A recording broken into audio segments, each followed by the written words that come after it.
යකෝ පන්සලට වඩා ලාභ තියෙනනේ මට. එන්නකො ධම්මි එන්නකො. අනේ මට බෑසු ගත්තවට යන්න. ඔයා බය වෙන්න එපා ධම්මි. ඔයා විනුවෙන් ඕනේ එකෙක් එක මං හැප්පෙන්නම් ධම්මි. ඔයා එන්නකො.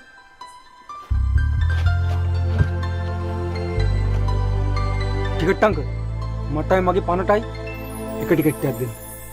යකෝ දෙන්නෙට කොහොම දෙක ටිකට් එකක් දෙන්නේ? දෙකක් ගනි. පෙනුමෙන් අපි දෙන්න දෙන්නෙක් වුණාට හදවතින් එක්කෙනෙක්. එහෙමද පුතේ? පෙනුමෙන් මෙතන 50 ටිකට් දෙයක් වුණාට දැන් තියෙන්නේ එකක්. රුපියල් 100යි. අයුක්තිය අසාධාරණ රජ කරන මේ ලෝකේ ඔව්. මගේ සංකුට්ටි වෙනේ රුපියල් 100ක් කියන මොකක්ද අංකල්? හරි පුතේ හරි කරා යන්න. දෙන්න ධම්මි අත.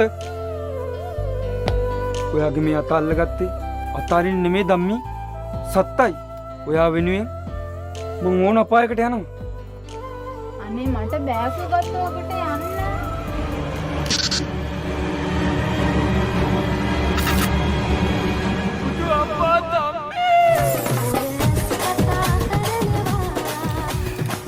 ඒ මහ ලොකු ප්‍රේමවන්තයා කිව්වේ නම් කොහමද? අතින් අත අතාරින්නේ නැහැ කියලා කිව්වේ. අවසානට මාවත් දාලා දිව්වේ. ඔහොම ඉන්න